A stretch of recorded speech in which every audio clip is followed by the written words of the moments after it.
Well, it was unplanned, but I think the free ranging starts today because 2 of them got out. We're a little cautious, but there's lots of green grass at the doorway. But that one says, hey, it's pretty cool out here. You guys should come out. And that one over there says, yeah, it's really good over here too. And now let's just hope all the raccoons are sleeping. Oh my goodness, I am a hot mess, but I am having so much fun. Let's take a look at the garden. Hello everyone and welcome to SuttonsDaze. If you're new here, my name is Lisa and we are all about pantry preparedness. And this year I am bringing you guys along randomly, okay, for what I'm doing in my garden. Because this year I have time. Theoretically, Phil's gonna test that for me a little bit this year, but I have time to hopefully succeed at my garden. Whew. Okay, let's go. I'm using this last cube of Pro Mix to fill up some pots so that I can have some extra stuff growing. I'm going to put a link down below so that you can check out all of the information on the different kinds of Pro Mix that they have. I love this stuff. I have used it to start a bunch of my beds, and then moving forward I will add compost to it and different things like worm castings to just further improve it. So for the initial investment, it's a bit much, but it's also a great way to have less trouble in your garden. I have a space that is fenced in because I have apocalyptic type rabbits. They're crazed. And so literally I can't grow anything unless it's fenced in. And it's not just single fenced in, it's double fenced in, because on top of the fence that's there, you have to put chicken wire because the rabbits can fit through the fence. It's so much fun. But last time I showed you guys kind of what I was doing, and I will link that video at the end, but we added chicken wire to keep everybody out, and we have filled all the beds, and I'm gonna tell you a little something about Pro Mix, okay? And then, so much fun, I have got plants in the ground. What? Now I know a whole bunch of you have already got established gardens. I'm in 5B, I think, and we are roughly 12 miles from the lakeshore. And so our last frost date is normally Memorial Day weekend. But I took a hard look at the forecast and said, I'm going to take a chance. And if it doesn't pan out, I'm going to be throwing a lot of sheets on everything. But I thought I'd show you.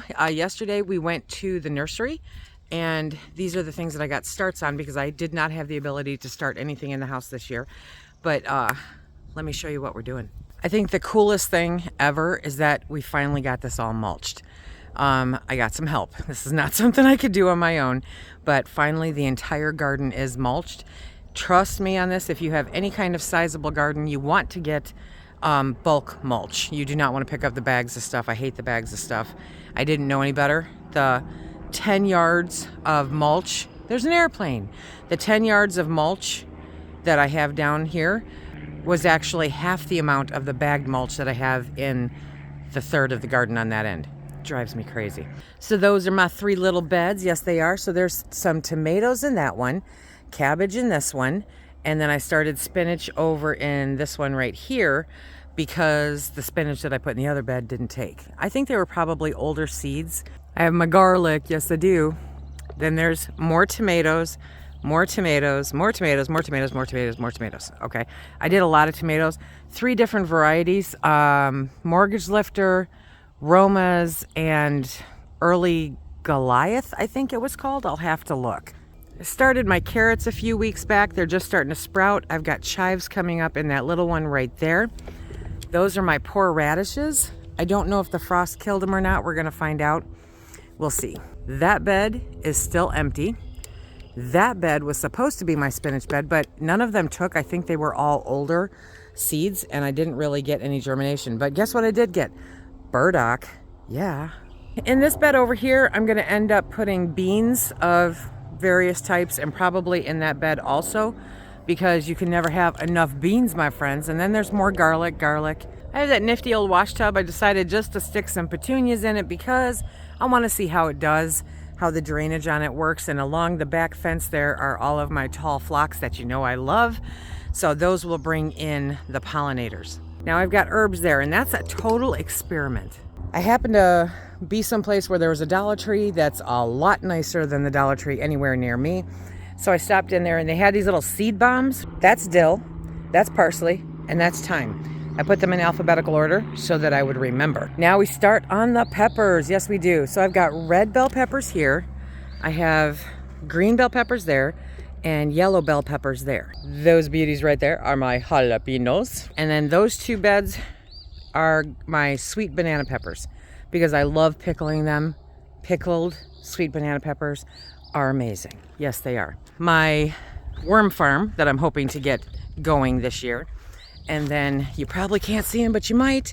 Doo-doo, right there and right there are some Concord grapevines that I planted. Crush your fingers with me. Send me lots of good juju. I need it, so do they. Hollyhocks, because they're pretty, okay? That's the only reason, because they're pretty. And they're in here because of those crazy birds right there.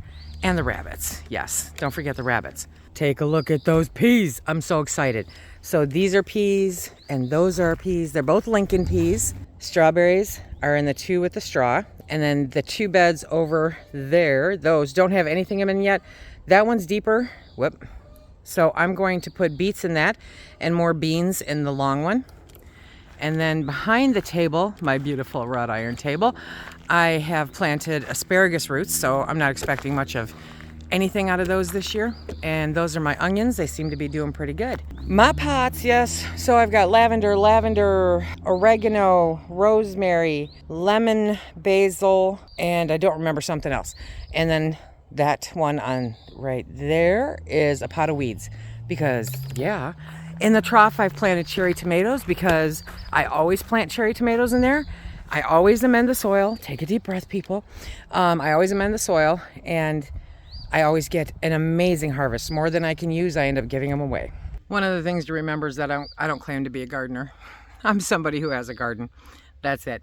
I am ever so hopeful that I will be able to produce a chunk of what we actually eat. And I can always supplement it, as it goes forward. I plan on doing a fall planting, Brussels sprouts. That's what it is. When I pull the garlic out of these beds, out of this big bed right here, I'm going to be planting Brussels sprouts in there from seed.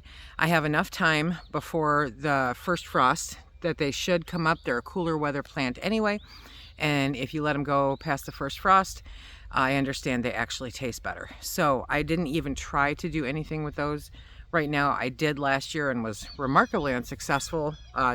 Grew some fantastic looking plants that produced absolutely no Brussels sprouts. So that will be coming later on this season. But in the meantime, I'm just having fun. Tomorrow, I'm looking forward to planting the beans and the beets. I'm going to be planting various kinds of beans and the golden beets because Phil likes them. They're good. On the other side of that fence is some ground where we had pigs for a while. And so it's a very nice, fertile ground. And so I'm going to go through there and fence it off. And that is where I'm going to plant my sunflowers and my pumpkins. I have to figure out which is going on which side. I have to get it fenced off because, as I mentioned, I have the rabid rabbits. I also have a lot of deer and a lot of other critters. So I want to make sure that whatever I plant actually produces something, which is why I'm so enclosed in this garden. I wanted to address a couple of comments that I got. A lot of helpful information that, we're trying to be helpful. And so I appreciate that because that's what I ask for. The hive mentality is always better. I don't know what I'm doing. I can tell you that right now. I'm just, hey, it's the end of the season and look I actually got something out of the garden. But somebody had mentioned, because I do have landscaping fabric underneath this mulch, and somebody said, well, that's not good because the worms can't come up. I cannot even begin to tell you the amount of worms in these beds. I saw the biggest worm I think I've ever seen. You could almost call it a snake. Yes, you could. Because they can get up in there. They're just fine. So all of these beds have plenty of worms. They're getting plenty of that. Everything is good. What I may go through later, though, just for the tomatoes and stuff, I want to make sure that they're getting enough nutrients. Is I'm probably going to fertilize a little bit later with some additional vermicompost on top. We'll see how that pans out because I love ProMix. It reduces my need to weed significantly, and I have some of the most invasive weeds because my initial soil came from a farm, and that's what it does. It has weeds because animals don't digest anything. Some of the best tomatoes and pumpkin plants that we ever get are from the next season after the pigs and they're totally volunteer. So you never know what they are, what they're going to produce. It's amazing. So that happens with farm fresh compost. But as the season produces, I am very much looking forward to putting up a whole bunch of tomatoes, a whole bunch of peppers. I'm going to bring you guys along for the whole journey. I only do a few herbs. I'm not really into a whole bunch of herbs, but I will have some of those. And then, of course, all of the beans, my friends. The original plan was to take the walls off that because that structure is completely structurally sound. 2x4s are strong and wonderful. And then we were going to turn it into like a mini greenhouse. That is probably going to be postponed till next year. And I am super happy about all of this garden because we've got a challenging summer ahead of us. Phil injured his foot pretty significantly and is going in for surgery on Tuesday. And so I need something that I can hop in, hop out, add it to the rotation of all the stuff that I do. I accidentally let the chickens out today. I hadn't been doing it yet, and so now I'm going to be up even later than I normally am, just waiting for them all to go to bed, you know. I'm going to have to tempt them with something. It's going to be a really fun summer around here. I'm looking forward to spending a lot of time out here. One of the other issues that somebody brought up was there's so much wasted space. I do not consider any of this to be wasted space, not a single inch. There is enough room, and I've done this intentionally, there is enough room for me to be able to maneuver wagons, hoses, whatever I need in between these raised beds. Yes, if I had done rows, sure, I probably could have planted a lot more, but I'm not looking for rows. I was looking for something higher up off the ground. I have multiple milk crates and buckets that I come out here and sit on to do the weeding so that I don't hurt my back any more than it already is. And this absolutely works. Those pots actually help me guide the hose so that I don't run over anything that I'm not supposed to. And I can maneuver a wagon or any other thing in between here that I need to. And I have some of those pretty big utility wagons, so I don't have any issues with the way that this is laid out. It's laid out perfectly for us. Now, that is not to say that at some point in the future, I might not add some smaller raised beds to the whole mix. You never know. Or maybe just some bigger pots, you know. It will totally depend on the results that I see this year and what I'm looking to do next year. Because originally, those 3 beds, I really thought they were going to be a little bit bigger, but that's me paying attention, you know, not paying attention. So I would like at some point to be able to grow my things like cabbage and Brussels sprouts over there, because that gets less sun than most any place else because the buildings end up shading it. But everything else is pretty much direct sun for the entire day. When I need a break, I go sit under the gazebo. There's just enough shade there to give me a little bit of a break because I am not a sun worshiper. There's my blueberry bushes. I have 4 Toro blueberry bushes. I think they have all survived because they came way too early. I was very unhappy about that. And I'm going to be revisiting the nursery because I was very surprised to see, and I'm probably going to do it sooner than later, which is not good for me, but I'm going to do it sooner than later because they had all their fruit trees.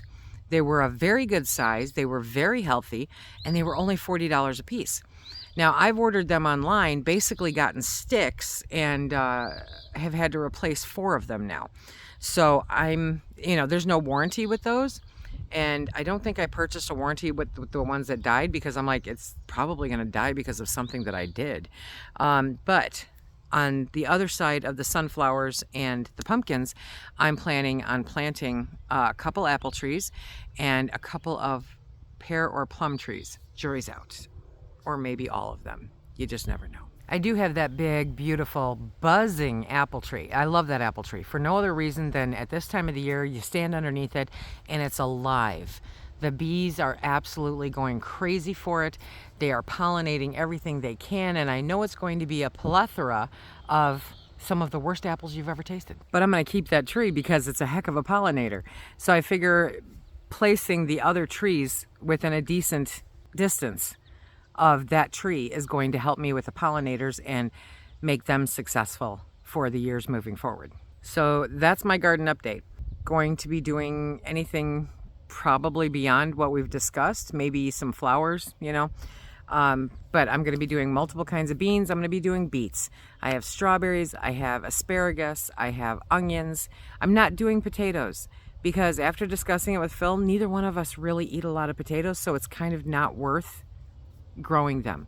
I may change my mind and offer them up to somebody else, but at this point, I can fill the grow bags that I have, and I have plenty of room for them here to grow the potatoes.